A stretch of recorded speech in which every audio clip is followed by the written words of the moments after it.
Hello, everyone. My name is Sauros. Also known as the Twilight Melody. About 4 years ago, I made a video titled My Ideas for Springtrap in Dead by Daylight. And today, August 6th, Scott Cawthon apparently had made a announcement for a collaboration. Said collaboration ended up being, lo and behold, Dead by Daylight. So I'm just gonna do my due diligence and I'm gonna just react to my old content back when I had hopes and dreams. So, as of this recording, that video back 4 years ago has garnered 149 views on YouTube, 8 likes, and a couple comments, which I believe back in 2020 when it was released, I had essentially 10 subscribers, so that was actually huge for the time. 4 years later, I don't even bother playing Dead by Daylight. I find it frustrating, to say the least about it. But back 4 years ago, I actually did give it a fair shot. I tried. I found it kind of fun, but I've since lost any interest. But hey, I had an imagination back then. So let's get this started. Hello, I am and if you clicked on this video, you've heard of the most recent hype train of Dead by Daylight, known as Springtrap. Oh god, it's baby voice me. Jesus. In recent years, my voice has developed a little bit, so I don't sound as childish. And certainly back then, while I wasn't in my, teens, it still, my voice did not develop until I got later in my 20s. Oh dear god. Also, yeah, there was just a trend going on. Not on Twitter, because I wasn't on Twitter yet, but there was a trend of people wanting Springtrap in Dead by Daylight at the time. So I was just like, let me hop onto the hype train. The spooky zombified corpse of a serial child killer in a golden rabbit suit. There's a lot of discussion in the Dead by Daylight community about how he would work. I also looked to the comments of these videos to see what other people had in mind for different perks and powers Springtrap can bring to Dead by Daylight. That's when I realized no one tries to think of how it should be balanced, usually in the form of overly specific perks or over-the-top abilities that have nothing to do with what the character does or is related to. Thinking back and seeing the comment in front of me now, yeah, I had a very large interest in game balance because I did want to become a developer. I still work on game development on the side. Nothing serious. I'm not planning on releasing anything public. But I, I knew that Dead by Daylight had these weird balancing issues with it being asymmetric, and that comment is what sent me to making the original video in the first place. I mean, just look at the comment. I mean, head crush, grab a survivor once, crush their head, and then you can never use it again. I'm assuming at this point that they were talking about main killer power, but it just did not compute back then, I think. And also, it made no sense to just have an ability to kill the survivor without any context added. I also thought back then that I was just smarter than everyone else. So I thought I'd take the chance to come up with some arguably tame powers and abilities for Springtrap based off of what previous killers have been given, as well as what I know from Five Nights at Freddy's. I'll also be calling Springtrap the Attraction for the rest of the video to keep up with Dead by Daylight's theme of killer names, such as the Trapper, the Nightmare, the Cannibal, stuff like that. I gotta give myself props, this is my one and only scripted video, and I think I did a pretty damn good job for how new I was. First, I'm gonna start off with the killer's power, and I call it the Curse of Fredbear. After 45 seconds, they begin to enter the madness state. However, this will be applied differently than what the doctor offers. Madness 1. Oh boy, it's the first ever voice acting job my friend Valeus has ever done. Oh, how times have changed. How times have changed indeed. Action speed is reduced by 5%. Survivors can now be affected by the attraction's special ability. Madness 2. Survivors lose the ability to perform great skill checks on abilities. The attraction's terror radius can be heard from 16 meters from the survivor. I think I'm the first to invent the skill check with no great skill check indicator before the release of Sadako, because no other perk and or interaction removes great skill checks except for Colubrine. Or was it Merciless Flood? One of those two. Regardless, I'm claiming it. I'm sorry. Madness 3. The survivor becomes oblivious. Skill checks become moderately more difficult. The point of this madness in comparison to the Doctor is to make gem progression slower and the attraction stealthier. The action speed slowdown would also be fixed, as we don't need another Forever Freddy build equivalent where it takes too long to do any objective. It also plays into the hallucinations you suffer through while playing the original games, such as Freddy with the bloodshot eyes or the "it's me" popping up while you play. I completely forgot I made this stupid bit.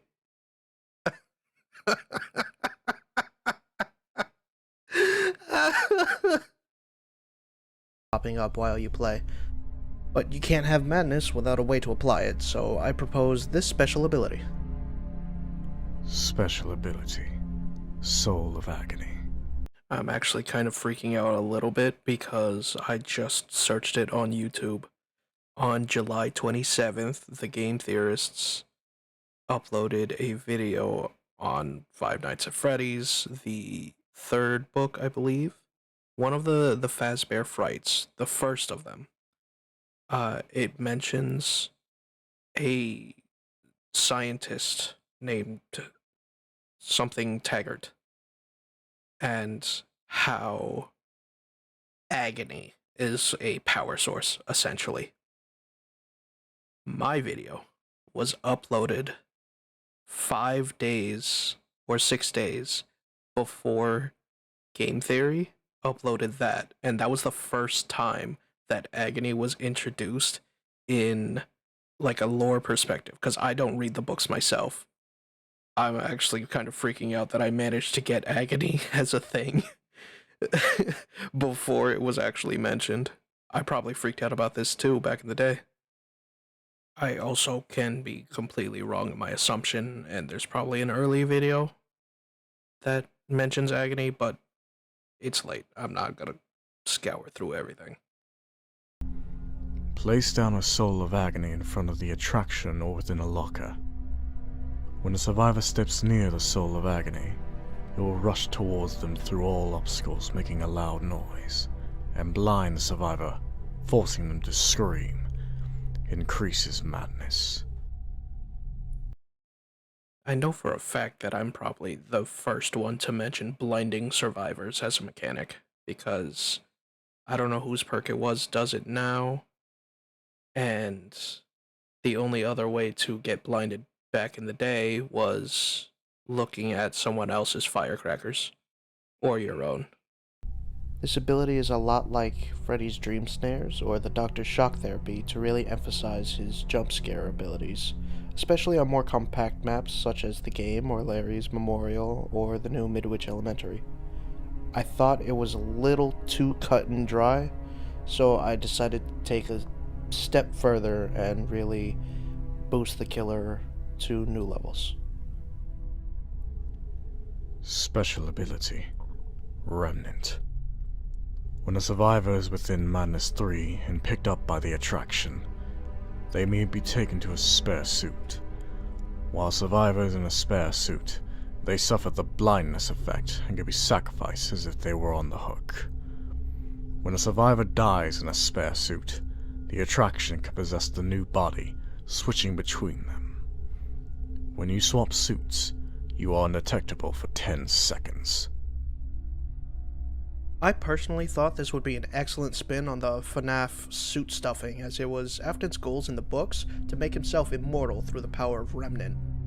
I'll admit it may be a little too much, but think about what it's like watching Springtrap be in 2 to 3 different places at once. Considering this build of him would be an M1 killer like the Trapper, I thought it'd be far enough of a stretch. Double checking the release date of Pyramid Head.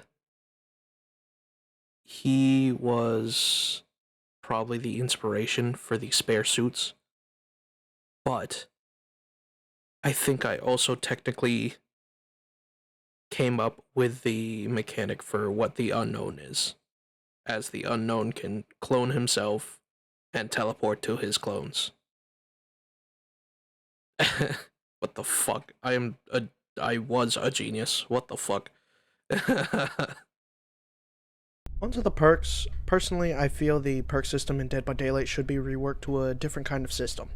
But my idea is way too complicated, and maybe another video if people get curious. And no one did. No one cared. But that's okay. I created 3 perks that I thought were simplistic enough to be used on other killers without being overbearing on things that they do, as well as complement others if used in conjunction. First off, we have... I always come back. Your strength of will allows you to return from the farthest reaches. When you kick a generator, it is highlighted yellow, and for the next 15, 30, or 45 seconds, you press the Activate Ability button to call upon the entity to send you back within 10 meters of that generator. That's literally just Freddy's power. What was I thinking? Just like he catches you in game, he lives for 1 minute, but the minute you look away from him, he pounces. Next, a simple one. Stuffed. The claustrophobic interior leaves you struggling for air. When a survivor leaves a locker, they are exhausted for 5, 10, or 15 seconds. Taking a page from Iron Maiden's book, this would definitely punish anyone who tries to abuse lockers by jumping into a locker to force a grab, or bait with head-on. When they come out, they would be unable to use exhaustion perks getting away from the killer, such as Sprint Burst, or Lithe, or Balanced Landing. I still kind of like this idea. Just the built-in claustrophobia for survivors while facing an entity that puts you in a suit that is not meant for human use. Just saying. Fazbear Fright. When you stand still for 2 seconds, gain haste for 3, 4, or 5 seconds. Dead by Daylight has a sound that triggers when the killer suddenly moves after standing still. It's of course called the jump scare noise, but it's fitting to have a perk that finally aligns with what it means to suddenly have the killer jump at you. This can make unsafe pallet mind games that much more dangerous without having the killer bloodlust you the entire time. It would also benefit stalking characters such as Ghostface and Myers, allowing them to get in close quickly, or stealthy killers for gen grabs. I could probably come up with better perks if I put a couple days into brainstorming, but I'm not that invested into Springtrap in DBD. You gotta love my honesty. I really didn't care about Springtrap in Dead by Daylight, and lo and behold, it's happening 4 years later. Boy, oh boy, how times have changed. I already said that, what the fuck? When it comes to cosmetics, you could of course recolor him to things like Shadow Bonnie and the undamaged Golden Bonnie, or just plain Purple Guy.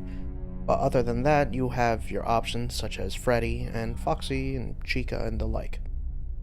When it comes to the Mori, it could only be one of 2 things, either a bite or a spring lock failure. With a bite, there would be 2 perspectives. Survivors in a very close third-person camera or first-person camera stand up on their own, and they snap around to look behind them to see if the killer isn't there, only to turn back around into a jump scare lunge into a head bite, to which they promptly drop dead at Springtrap's feet. With the spring lock failures, I see it where Springtrap would pick up a survivor off the ground, then proceed to have the camera turn to his back, and essentially he opens up and turns himself into an Iron Maiden for the survivor for about 2-3 seconds, however long the animation would be, before dropping them to the ground. Of course, we wouldn't see them pin-cushioned, but we would all know that they're very much dead. And that was back when Moris were more tame, and nothing really gory existed. Then the Singularity came out and changed that, I think. That about covers everything that would come with implementing a new killer into Dead by Daylight. I'd like to give a thank you to my friend Valeus for his voiceover work, and I will see you in another one day. Thank you for watching. Coming back to the more modern age, I'm surprised that I didn't mention any of the potential skins from the Five Nights at Freddy's special delivery, where they did have Springtrap with 3 alternative costumes, I believe. But there's also the possibility that Springtrap was not released on AR yet. I know there's one where he looks like a clown, but that'd probably be bad considering we already have a fat clown. Or hey, maybe they'll turn clown into Springtrap with it. There's also the purple virus one, I think. Those would be neat. Anyway, it's interesting taking a small tour down memory lane, essentially. Seeing how far that I've gone in my editing.